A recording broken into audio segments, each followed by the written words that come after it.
Je vais se servir de lui. Comme il s'est servi dans la Bible de Nebuchadnezzar, il s'est servi de Cyrus, des rois païens.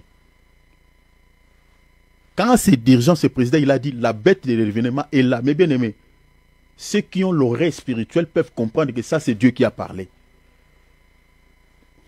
Dieu s'est servi de la bouche de cet homme pour nous indiquer les temps sur lesquels nous vivons. Mais bien aimé, le temps de l'église touche à sa fin. Touche à sa fin. Il avait répété ce que Paul dit ici. Que cet homme est déjà là. L'Antichrist, il est déjà présent. Il est déjà là au milieu de nous. Mais il va faire son apparition selon le temps qui lui a été donné dans la prophétie. Mais il est là. Il est là. Dieu a utilisé la bouche d'un président d'une nation puissante.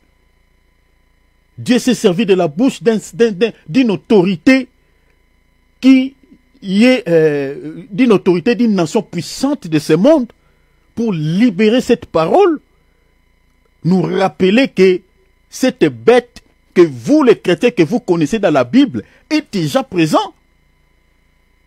Mais combien de chrétiens considèrent cette parole? Il y a des chrétiens qui continuent à somnoler, à rester dans des distractions de ce monde. Chers enfants de Dieu, le Seigneur votre Dieu, le Seigneur notre Père, le Seigneur notre Sauveur est tout proche à la porte. Soyons vigilants. Restons aux aguets comme à Habakkuk. Restons sur la tour comme Habakkuk. Je suis dans Habakkuk chapitre 2, verset 1er jusqu'au verset 3. Restons, mes bien-aimés, sur la tour comme Habakkuk. Habakkuk chapitre 2, verset 1er jusqu'au verset 3. Restons sur la tour. La tour, c'est une petite maison, mais à l'auteur. Ça te permettra de voir les dangers à venir, de voir ce qui se passe de loin. Si tu es sur la tour, tu verras quand le Seigneur viendra. Tu le verras, parce que tu es dans les hauteurs. Mais si tu es sur terre, tu ne verras pas. Et rester sur la tour, c'est-à-dire rester toujours dans une dimension spirituelle très élevée. Que ta dimension spirituelle, que ta spiritualité ne s'abaisse pas. Restez toujours dans la prière, restez toujours dans la méditation, restez toujours accroché à Jésus. C'est ça, rester sur la tour. Que ta spiritualité ne s'abaisse pas. Parce que très bientôt, cet homme dont on parle ici fera son apparition. Tous les troubles, suivez les informations, chers enfants de Dieu. Suivez les informations. La situation sur la géopolitique, mes bien-aimés, à travers le monde, mes bien-aimés, n'est pas bon. N'est pas bonne, chers enfants de Dieu. Suivez les informations. Si le Seigneur n'intervient pas, on peut avoir une troisième guerre mondiale. La situation n'est pas bonne. Il y a beaucoup de gens qui ne savent pas peut-être.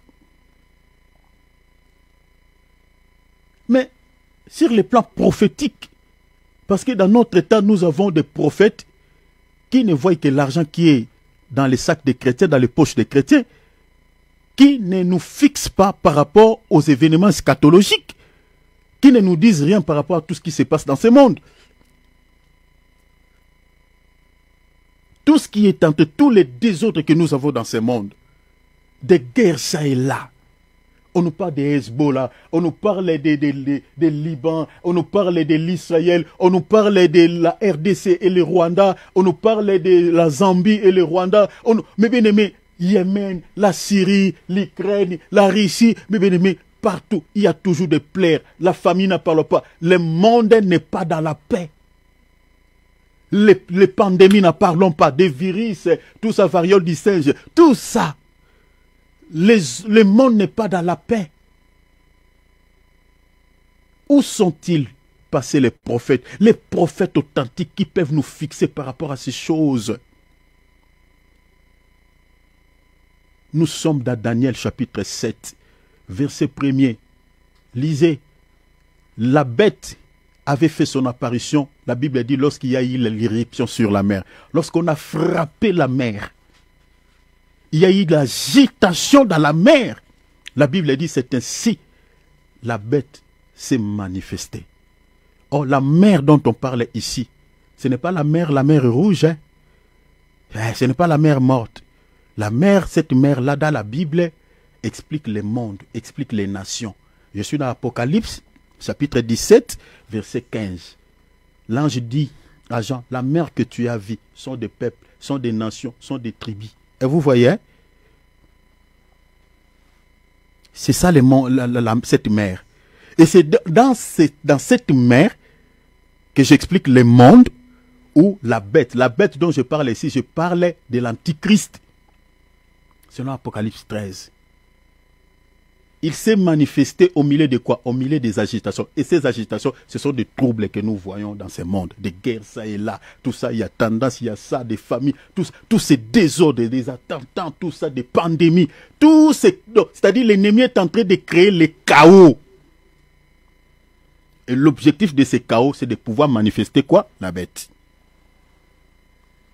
Faisons attention. Alors cet homme fera son apparition selon le temps qui lui a été accordé, qui lui a été dit dans la Bible. Mais l'apôtre Paul souligne une chose dans le verset 7, il dit, car le mystère de l'iniquité agit déjà. Ah, c'est ça ce qui nous intéresse. Il dit le mystère de l'iniquité parce que cet homme dont la Bible parle, si vous lisez dans le verset 3, la Bible l'appelle l'homme du péché. Donc c'est lui le mystère de l'iniquité. C'est lui qui cache l'iniquité. C'est lui qui cache le péché. Est-ce que vous voyez cela? C'est lui le mystère de l'iniquité. Et la Bible dit quoi? Le mystère de l'iniquité agit déjà. Quand on parle d'un mystère, c'est-à-dire c'est quelque chose qui est voilé. C'est-à-dire c'est quelque chose qui se cache. Mais la Bible dit, l'apôtre Paul dit, agit déjà. À ce temps-là, l'apôtre Paul parlait de cela. Agit déjà. Maintenant, il dit, il faut seulement que celui qui les retienne encore ait disparu. Celui qui les retienne, c'est qui? C'est le Saint-Esprit qui empêche. Celui qui détient ces mystères, c'est-à-dire cet homme. Maintenant, dans le verset 8, il dit, et alors paraîtra l'impie. Est-ce que vous voyez? L'impie, c'est-à-dire le faux prophète là, cette bête-là, parce qu'il a plusieurs appellations dans la Bible. Quand vous entendez l'impie, la bête, l'homme du péché, le fils de la perdition, toutes ces appellations-là parlent de cet homme. Alors la Bible dit, alors paraîtra l'impie. Donc c'est-à-dire le Saint-Esprit a un temps où il va laisser le chemin pour que cet homme passe.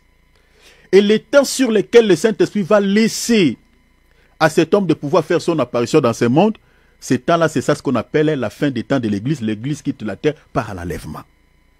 Parce que, j'avais dit ici, lors de nos émissions, que l'Église peut être là sur la terre et que cet homme fasse son apparition. Mais il y a aussi la possibilité, il y a plus la possibilité que l'Église ne puisse pas pouvoir voir cet homme. L'Église partira et cet homme fera son apparition après. Mais il y a la possibilité aussi, l'Église peut être là quelque temps sur la terre, cet homme fasse aussi son apparition. L'Église peut rester aussi même quelques années, une année ou quelques mois sur la terre. Cet homme fait son apparition. Parce que la première venue de cet homme, parce qu'il va régner 7 ans, sa première venue, il régnera, c'est-à-dire les 7 ans qui lui a été accordé selon la prophétie, est subdivisé en 2 parties.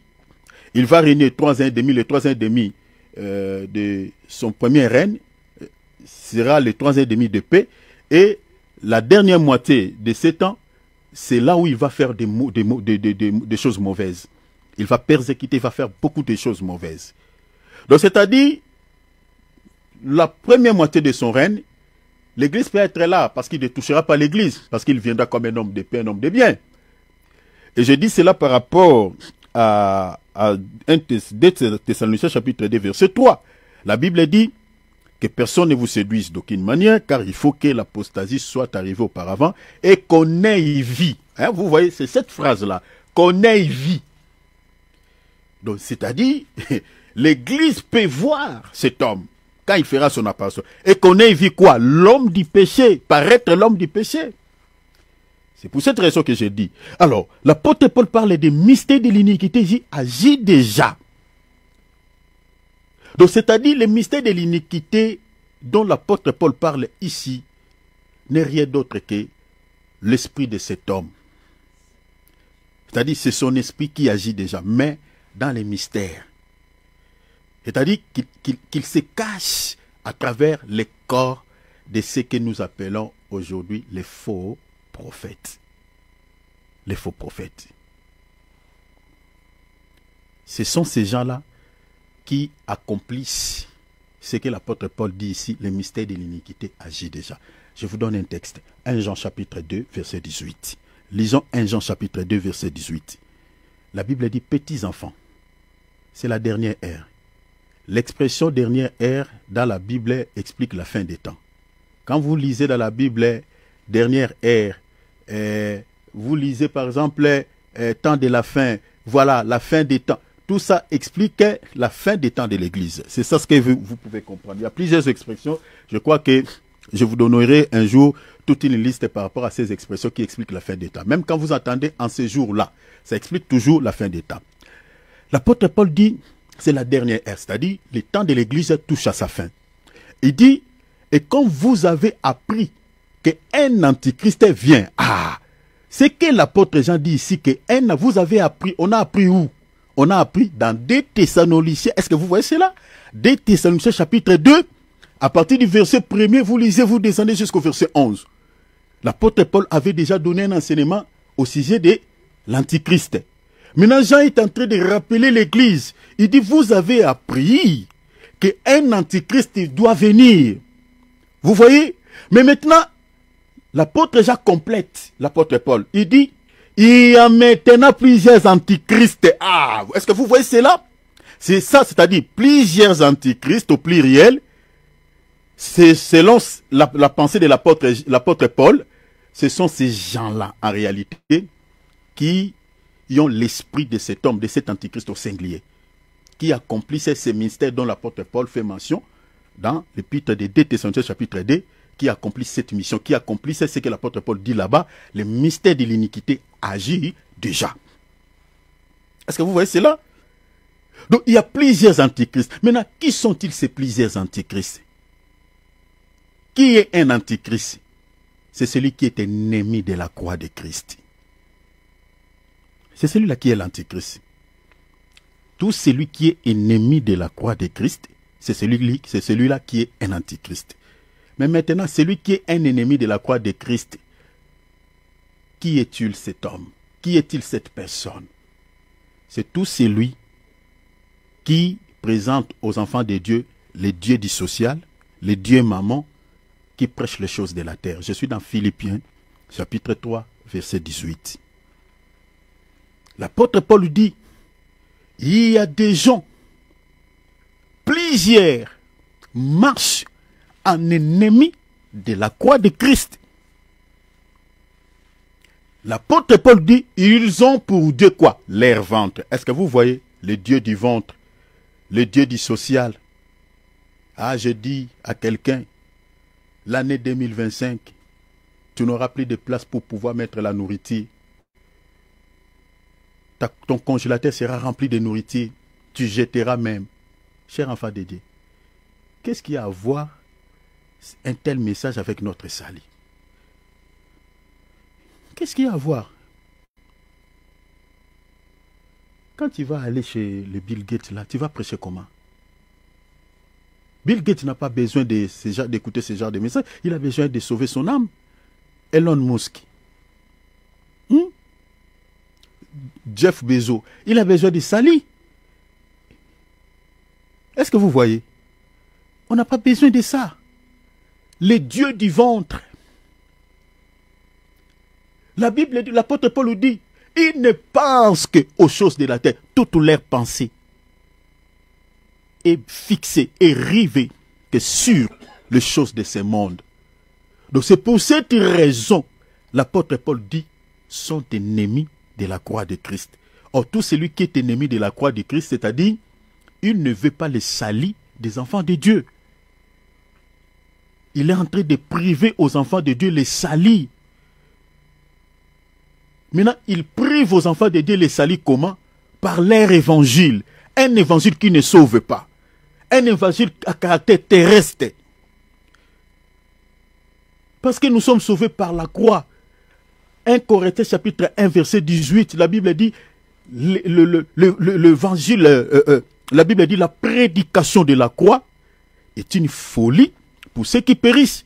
Mais pour nous qui sommes sauvés est une puissance de Dieu. Est-ce que vous voyez? Donc nous sommes sauvés par la prédication de la croix.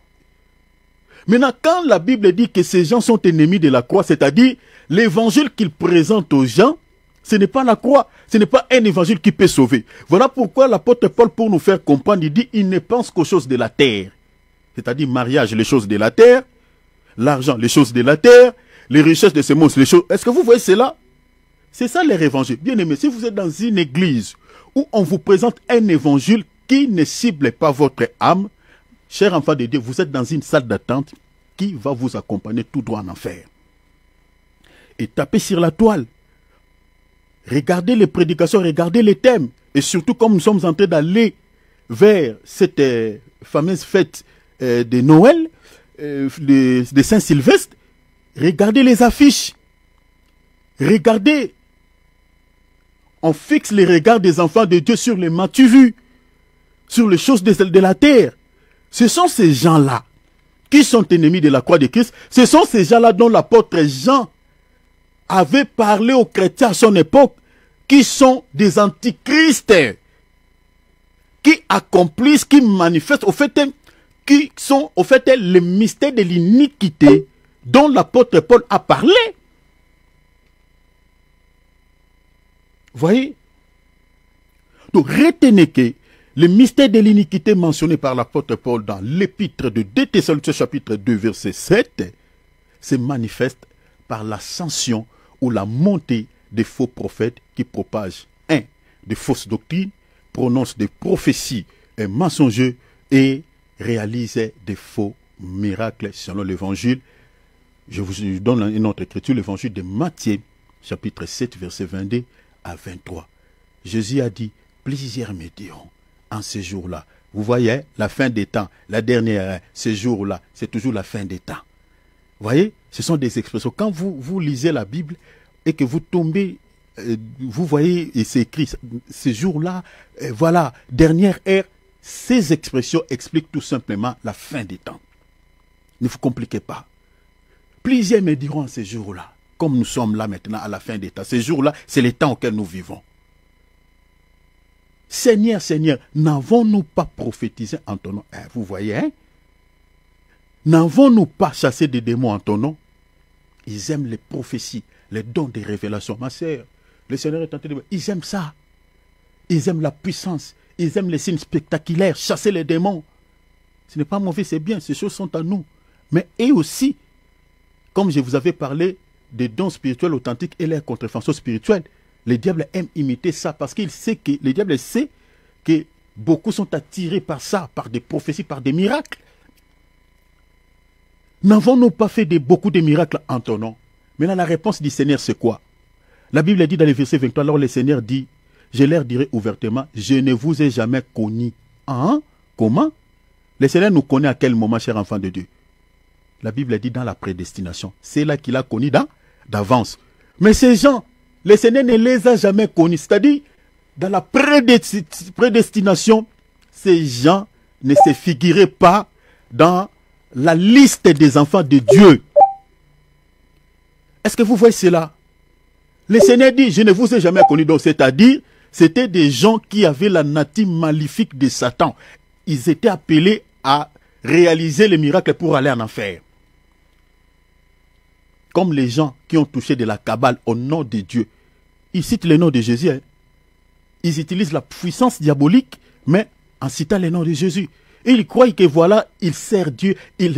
Voilà, ils font du bien aux enfants de Dieu. Alors que loin de là. Maintenant, le Seigneur leur dit, je ne vous ai jamais connu.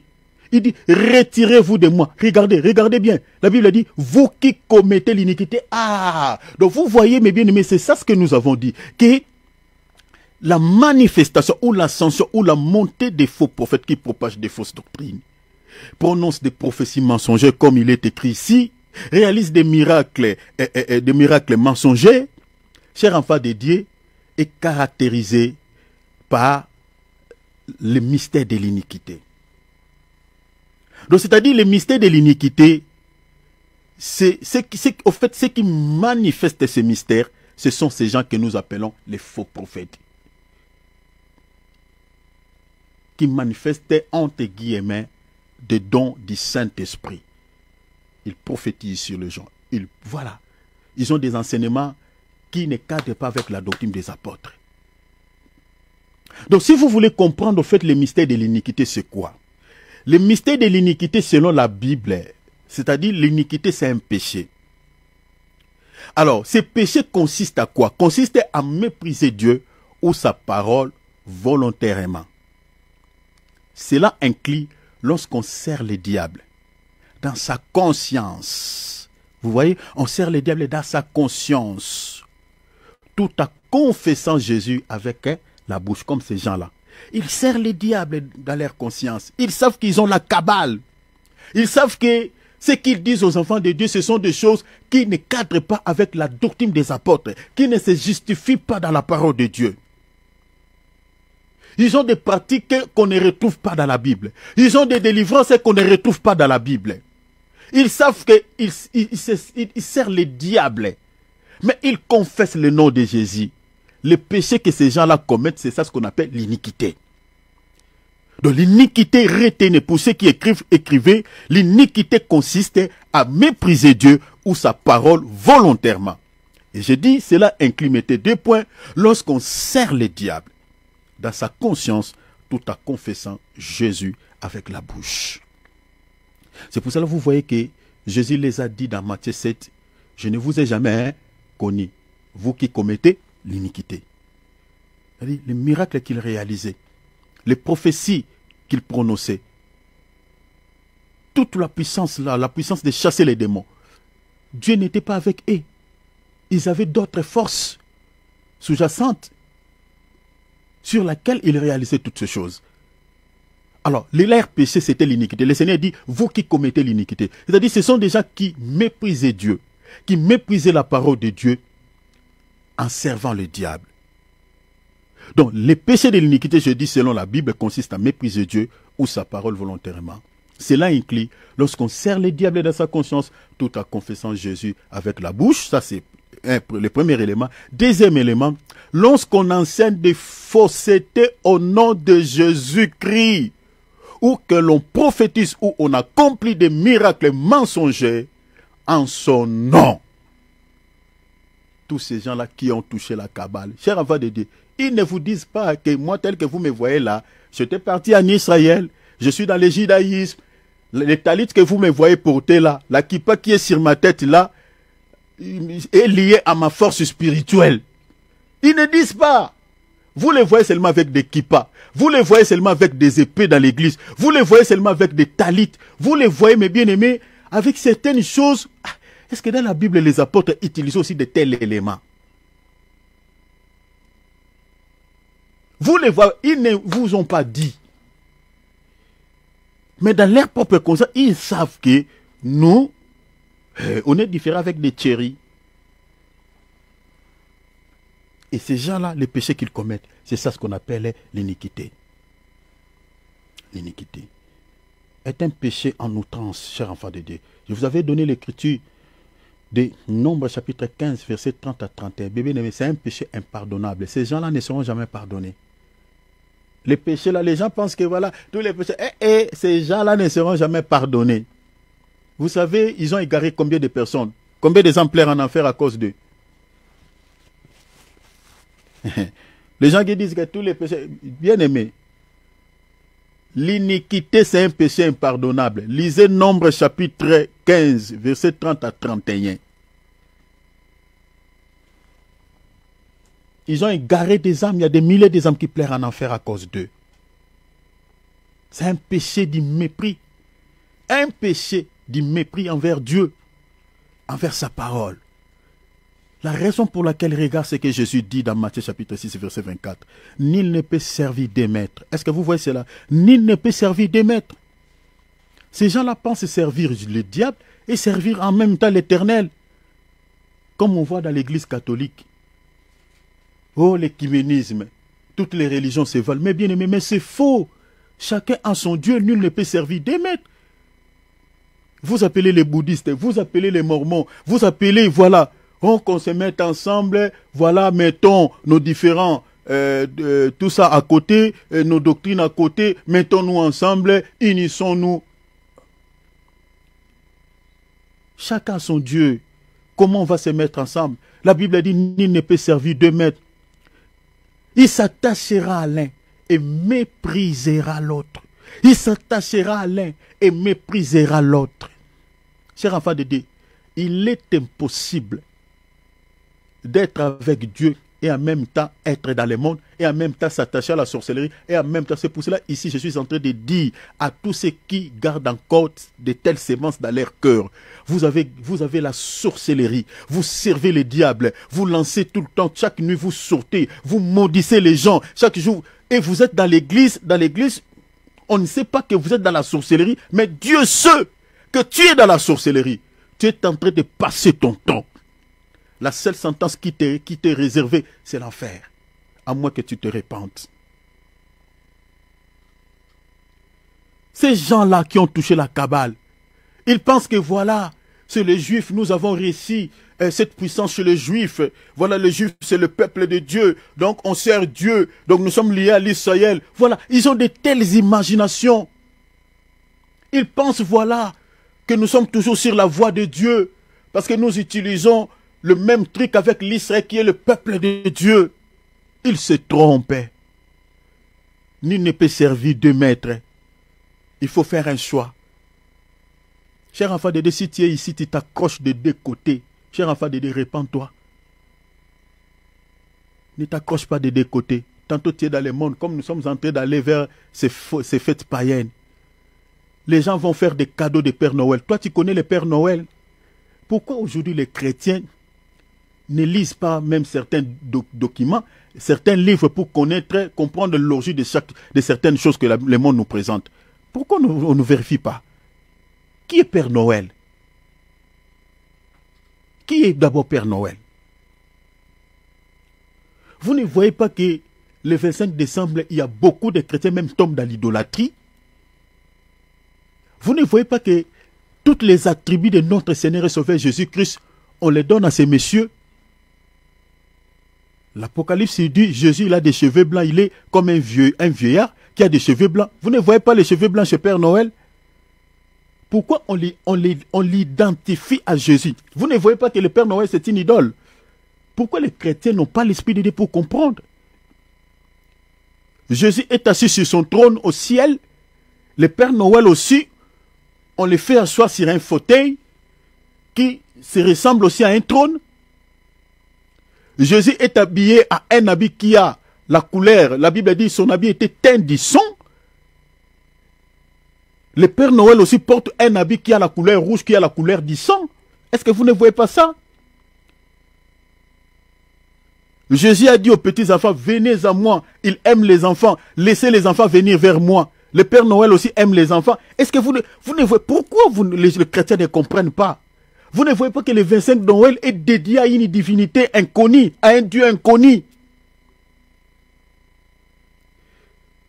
Les sapins de Noël. Vous n'avez jamais lu dans la Bible l'arbre d'Achéra, l'arbre vert. Vous n'avez jamais lu? Cet arbre-là était toute une idole. Pourquoi doit-on toujours mettre un sapin, cet arbre vert, à côté? Parce que c'est quoi? L'idée c'est quoi? Pourquoi les chrétiens ne se posent pas des questions? La Bible dit le juste juge de tout. Oh mon Dieu, que le Seigneur nous délivre du monde. Que le Seigneur nous sauve.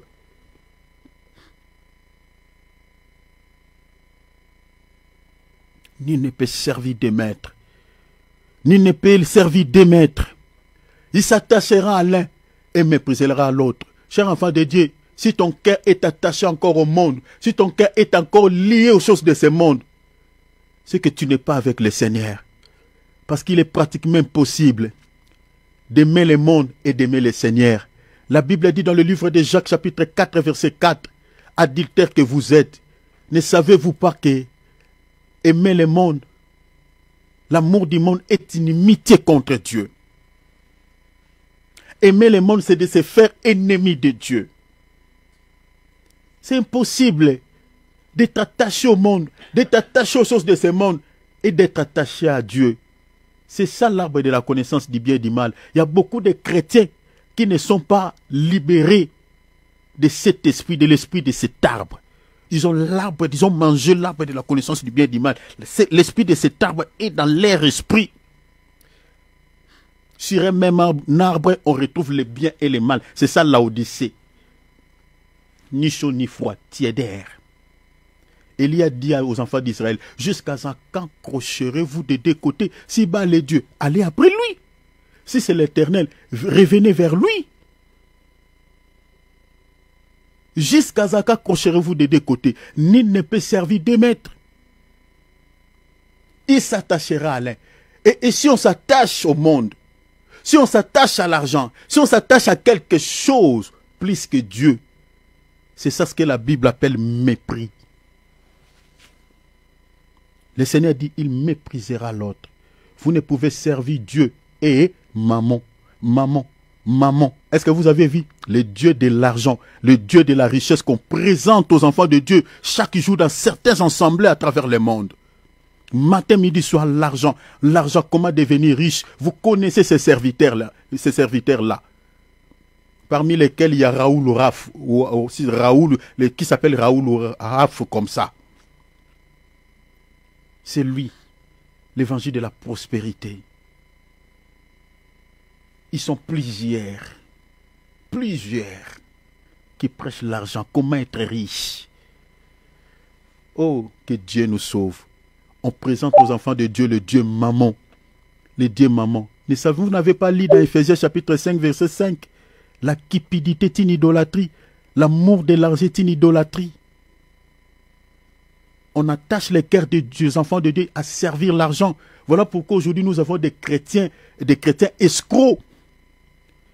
Donc si tu fais des affaires avec un chrétien, tu vas regretter. Nous avons certains serviteurs de Dieu aujourd'hui, ils prêchent la parole de Dieu avec des motivations impies. C'est-à-dire, si tu l'invites pour prêcher la parole, il te demande de l'argent. Je connais ce genre de serviteurs. Ils demandent les cachets comme les musiciens païens. L'argent, les deux mamans. Lorsqu'on sert les diables en toute conscience, tout en faisant semblant de servir Dieu, on commet ce péché qu'on appelle l'iniquité. L'iniquité, c'est le mépris. C'est un mépris envers Dieu, un mépris envers sa parole. Ne méprise pas Dieu à cause de quoi que ce soit. Ne méprise pas la parole du Seigneur. Ne méprise pas ton Seigneur à cause des choses de ce monde, à cause de ton mariage, à cause de ton argent, à cause de ton travail. S'il y a quelque chose, cher enfant de Dieu, qui prenne la première place dans ta vie, plus que Dieu, plus que la parole, bien aimé, attention. C'est que tu es tombé dans ce péché qu'on appelle l'iniquité. Attention. Ne tombe jamais dans ce péché. Ne méprise pas Dieu à cause de quoi que ce soit. Dieu doit occuper la première place dans ta vie. Quand il te réveille, avant d'aller brosser les dents, commencez d'abord à prier Dieu. Commencez, plie tes genoux, prie d'abord, remercie Dieu. Même une minute, même de prie, remercie Dieu.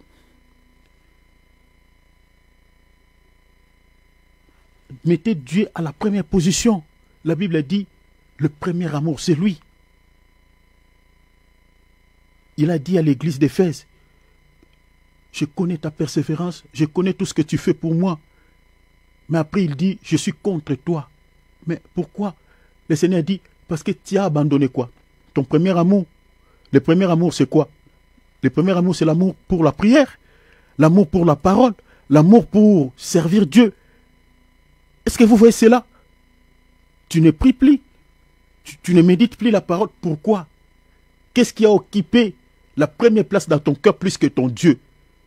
Dieu, c'est ta vie, mon frère. Dieu, c'est ta vie, ma soeur. C'est ta vie. Et c'est ta vie. C'est ta vie quant à la chair, c'est ta vie quant à l'esprit. Il doit occuper la première place. Cher enfant de Dieu, là où on méprise Dieu et sa parole, il n'agit pas. Il n'agit pas. Là où il y a le mépris envers Dieu et sa parole, il n'agit pas.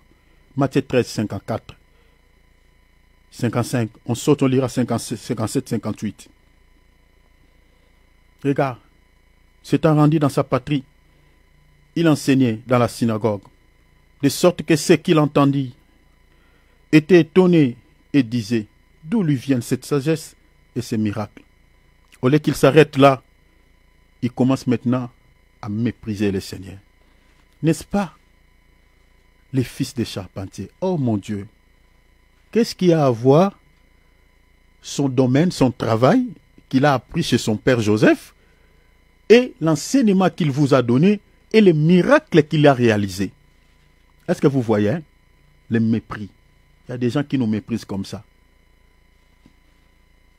On a présenté la parole. On a présenté les choses de Dieu. Au lieu qu'on reste là, sur la parole, sur les choses de Dieu, mais tu verras que la personne peut-être commence à te regarder avec un autre regard. Il te regarde maintenant sur le plan, sur ta vie physique. Il ne regarde pas le don de Dieu qui est en toi. Il ne regarde pas la capacité, la mission que Dieu t'a confiée. Il commence à te regarder comme Thierry. Il veut jouer de ta vie. Cher enfant de Dieu, attention. Quand quelqu'un il a la grâce de Dieu, il faut honorer cette grâce de Dieu qui est sur lui. Ne le regarde pas, peut-être par sa faiblesse. Parce que Jésus ici, il était sorti d'une famille très très faible, une famille pauvre, une famille qui n'avait rien. Marie et Joseph étaient pauvres. Et ce métier à l'époque, ce n'était pas un métier noble. C'était un métier que les gens pouvaient mépriser. Et Jésus avait appris aussi à faire la menuiserie chez son père Joseph. Maintenant, quand il a commencé à enseigner, il a commencé à réaliser, au lieu que ces gens se glorifient, bénissent Dieu, ils ont laissé la grâce de Dieu qui était sur Jésus. Ils ont maintenant regardé Jésus par rapport à sa faiblesse, par rapport à la famille sur laquelle il est sorti. C'est pour cela que beaucoup de gens, l'action du Saint-Esprit est rétrécie dans leur vie à cause quoi? À cause du mépris. Parce que les gens ne reçoivent pas la grâce de Dieu qui est sur le ministre authentique de Dieu. Pourquoi? Parce que les regards que certaines personnes ont sur le ministre de Dieu qui ont la grâce de Dieu, c'est un regard de mépris. Ils les regardent comme des hommes normaux. Ah, il a quoi? Physiquement, il a quoi? Il fait quoi? C'est comme ça. Ils ont regardé Jésus par rapport à sa famille. La famille sur laquelle il est sorti. Ils n'ont pas regardé la grâce de Dieu. Ils n'ont pas regardé ça. Mais, dans le verset 57, il était pour eux une occasion de chute. Mais Jésus leur dit, un prophète n'est méprisé. Vous voyez ce péché? L'iniquité, c'est le péché de mépris envers Dieu et envers sa parole. Un prophète est méprisé que dans sa patrie et dans sa maison. Et dans le verset 58, il ne fit pas beaucoup de miracles dans ces lieux à cause de leur incrédulité. Là où il y a le mépris envers Dieu, là où il y a le mépris envers la parole de Dieu, l'action du Saint-Esprit est réduite. Chers enfants de Dieu, si vous êtes en face d'un ministre de Dieu authentique, ne le regarde pas avec mépris.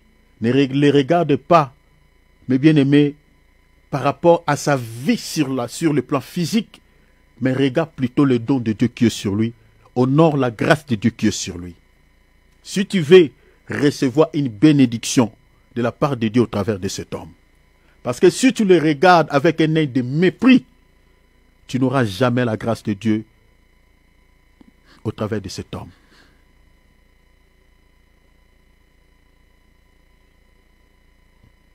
Quand un serviteur de Dieu est corrompu par les péchés de l'iniquité, il ne servira plus le Seigneur avec un cœur plein d'amour,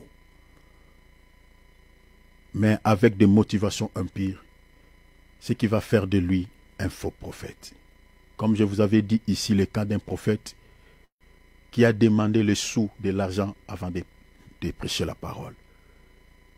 Il y a beaucoup de serviteurs de Dieu qui n'ont pas même touché à la magie, mais qui servent le Seigneur avec des motivations qui ne sont pas bonnes. Parmi les signes qui peuvent vous aider à reconnaître ces gens, vous trouverez dans certaines églises, il y a des mini-boutiques. Donc nous sommes retournés dans Matthieu chapitre 21. Dans l'église, dans les lieux qui est censé d'enseigner la parole, de prier Dieu, mais on commence à vendre les choses. On vend l'huile, soi-disant l'huile, on vend de l'eau, on vend des pannes, on vend des t-shirts qui ont les effigies de l'homme de Dieu, qui ont des effigies ou des logos de l'église. Vous voyez? Donc, dans l'église de Dieu, on fait les affaires. Et tout ça, pourquoi les hommes de Dieu, ils ont mis ça en place?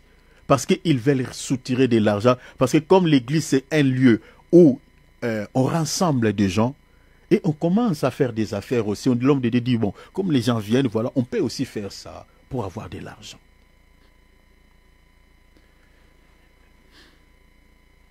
Le Seigneur a dit, ma maison sera appelée maison de prière. Mais vous en faites une caverne de voleurs. Dans toutes les églises où on vend des choses, on vend de l'huile, soi-disant l'huile d'onction, on vend des choses. Mais bien aimé, ce sont ces églises-là que le Seigneur appelle caverne de voleurs. Et ces prophètes-là commettent les péchés qu'on appelle l'iniquité. Parce qu'ils méprisent Dieu par leurs actions, par leur comportement. Un serviteur de Dieu qui est corrompu par ses péchés de l'iniquité, il ne servira plus Dieu avec un cœur plein d'amour. Regarde l'écriture qui me soutient à dire cela. Matthieu 24, 11, 12. Plusieurs faux prophètes, on ne dit pas paix. Plusieurs. Au sujet des vrais prophètes, le Seigneur dit, la moisson est grande, mais les ouvriers sont paix. Il y a paix d'ouvriers. Est-ce que vous voyez cela? La moisson est grande, mais il y a paix des ouvriers. Mais quand on parle des faux prophètes, on dit toujours beaucoup. Plusieurs. C'est pour ça que je vous dis, chers enfants de Dieu, attention, toutes les églises que nous avons à travers le monde, qui parlent de Jésus, hey, mes bien-aimés, plusieurs, ce sont les églises des faux prophètes. Si le Seigneur ne vous donne pas les yeux pour voir, vous n'allez pas, mes bien-aimés, comprendre ces églises-là. Ce sont des églises de faux prophètes. Plusieurs. Parce que le nombre de faux prophètes ont été toujours beaucoup depuis la nuit des temps. Jésus dit, plusieurs faux prophètes s'élèveront. Ils séduiront beaucoup de gens. Ils ne séduiront pas paix. Beaucoup. Donc quand vous voyez beaucoup de gens pris dans les églises des faux prophètes, mais bien aimés, nous, ça ne nous étonne pas. C'est la parole du Seigneur qui s'accomplisse. Parce qu'il faut que ce que le Seigneur dit ici s'accomplisse. Ces gens doivent séduire beaucoup de gens. C'est pour cela que vous allez remarquer, dans les églises des faux prophètes, il y a pleinement de gens. Ces gens-là sont séduits par les faux prophètes. Dans le verset 12, la Bible dit, et parce que l'iniquité sera accrue. Ah! Donc vous voyez quand la Bible dit, les faux prophètes s'élèveront, en réalité, si vous lisez bien les textes, ces gens n'étaient pas faux. Donc sont devenus faux après. Donc ce verset mettait cela en relation avec 1 Timothée chapitre 4 verset 1er. Là où le Seigneur et l'apôtre Paul dit, quelques-uns de vous abandonneront, vous voyez, abandonneront la foi pour s'attacher à des doctrines des démons. Est-ce que vous voyez cela? Donc les gens, ils ont quitté la voie de la vérité pour s'attacher à des doctrines des démons. Donc la Bible dit, ces gens se lèveront. Mais avant, pourquoi ces gens ne s'étaient pas levés? Mais à un certain temps, ils se lèvent. Donc c'était des gens, en réalité, qui étaient dans le droit chemin, mais ils ont quitté délibérément la voie de la vérité pour s'attacher maintenant à des doctrines des démons. C'est pour cela dans le verset 12, le Seigneur dit, parce que l'iniquité sera accrue, l'amour, vous voyez, l'amour des plus grands nombres se refroidira. Ah, de l'amour pour la vérité n'existe plus dans les cœurs de ces serviteurs de Dieu. Bien aimé, combien de serviteurs, moi personnellement, votre foi qui est là, combien de serviteurs de Dieu que je connais personnellement, qui étaient des serviteurs de Dieu authentiques, mais aujourd'hui, je vous dis, sont devenus des faux prophètes. Je peux vous citer les noms. Ici, je connais plusieurs qui prêchaient un évangile authentique. Authentique. C'était pour moi, surtout ceux qui sont plus âgés par rapport à la foi, par rapport à mon âge, c'était des modèles pour nous. Mais aujourd'hui, toutes ces personnes, au moment où je vous parle, plusieurs ont quitté les droits chemins. Ils prêchent un évangile qui n'a rien à voir avec les saluts. Ils sont devenus des faux prophètes. Est-ce que vous voyez? Mais avant, ils prêchaient un évangile authentique. Ils n'ont plus l'amour d'enseigner aux enfants de Dieu la croix. Ils commencent à prêcher comme les autres, les mariages, l'argent. Parce qu'ils veulent quoi? La foule. Ils veulent les nombres. L'amour. L'amour que le Seigneur réclame à l'église d'Éphèse. Il dit Éphèse, Éphèse. Le premier amour n'y est plus. Nous avons les églises d'Éphèse aujourd'hui dans notre état plusieurs. Le premier amour de servir Dieu avec des motivations impures n'existe plus dans certaines églises. Certains serviteurs de Dieu commencent à prêcher comme les autres. Papa, toi tu prêchais la repentance, tu prêchais l'enlèvement, tu prêchais la croix. Où est parti tous ces messages? Tu commences à prêcher comme les autres là. Pourquoi? Pourquoi? Parce que l'iniquité sera accrue. Vous voyez, à cause de la présence des faux prophètes qui ont cette sémence de l'iniquité, leurs influences sont tellement répandues au point que même les vrais commencent à être séduits. C'est pour cela que l'apôtre Paul dit quoi? Par l'hypocrisie. Vous voyez, quelques-uns abandonneront la foi, s'attacheront à des doctrines des démons. Par quoi? Par l'hypocrisie des faux docteurs. Est-ce que vous voyez cela? Je suis dans 1 Timothée chapitre 4, versets 1 à 3. Donc les gens qui ont quitté les droits chemins, qui étaient sur les droits chemins, ils n'ont pas quitté parce qu'ils ont voulu. L'influence, il vient d'où? L'influence, il vient des faux docteurs, par l'hypocrisie des faux docteurs. Et l'hypocrisie dont on parle des faux docteurs, ce n'est pas l'hypocrisie de faire semblant, non. L'hypocrisie, là, je vous renvoie dans Matthieu chapitre 23. Quand Jésus dit aux pharisiens, malheur à vous pharisiens et scribes hypocrites, parce que vous faites payer aux gens la dîme de la menthe, la dîme du cumin, mais vous négligez ce qui est important dans la loi. Est-ce que vous voyez cette hypocrisie? C'est-à-dire, ce sont des gens qui connaissent la vérité, mais ils négligent ce qui est lié à l'esprit. Parce que le Seigneur dit, vous négligez les choses plus importantes dans la loi. La justice, est-ce que vous voyez? La justice est attachée à l'esprit. Vous négligez la miséricorde. Vous négligez quoi? Vous négligez ce qui est important. Mais vous avez attaché les cœurs des enfants de Dieu à la dîme, aux offrandes. Vous aimez les offrandes. C'est ça l'hypocrisie. C'est-à-dire, on cache la vérité aux enfants de Dieu, on cache le message qui peut sauver des vies, et on présente aux enfants de Dieu un message qui ne touche que la chair. L'apôtre Paul dit, par l'hypocrisie des faux docteurs, plusieurs ont quitté les droits chemins pour s'attacher à des doctrines des démons. Donc vous voyez, c'est ça ce qui est dit ici. Donc les faux prophètes s'est levé. Mais avant, pourquoi ces gens ne s'étaient pas levés? Donc nous avons compris que par l'iniquité des faux docteurs, par l'iniquité des faux prophètes, l'amour des plus grands nombres, ceux qui étaient sur les droits chemins, ceux qui servaient Dieu avec un cœur plein d'amour, ceux qui prêchaient la parole de Dieu sans entendre quelque chose comme moi, votre frère. Je n'attends rien. Mon seul souci, que vous soyez sauvés, chers enfants de Dieu. Si ce jour-là, nous allons nous retrouver au ciel, ça sera une grande joie pour moi. Parce que je sais qu'après, le Seigneur me donnera une grosse couronne. Se refroidira. L'amour véritable envers le Seigneur, sa parole et la prière se refroidira. Chers enfants de Dieu, faites attention. L'amour envers le Seigneur, selon la Bible, implique l'obéissance à sa parole. Vous le savez. L'amour envers le Seigneur, selon la Bible, implique l'obéissance à sa parole. Je vais m'arrêter. Accorde-moi 2 minutes, je vais m'arrêter. Je vais laisser les autres choses, on parlera les samedis. L'amour envers le Seigneur, selon la Bible, implique l'obéissance à sa parole. Et celui qui n'obéit pas à la parole de Dieu n'aime pas vraiment le Seigneur. Jean chapitre 14, verset 23 à 24. Jésus lui répondit, « Si quelqu'un m'aime, il obéira à ma parole. Mon Père aussi l'aimera. Nous viendrons à lui et nous établirons notre demeure chez lui. » 24. Mais celui qui ne m'aime pas, ne met pas ma parole en pratique. C'est-à-dire obéir à Dieu, c'est-à-dire mettre la parole en application.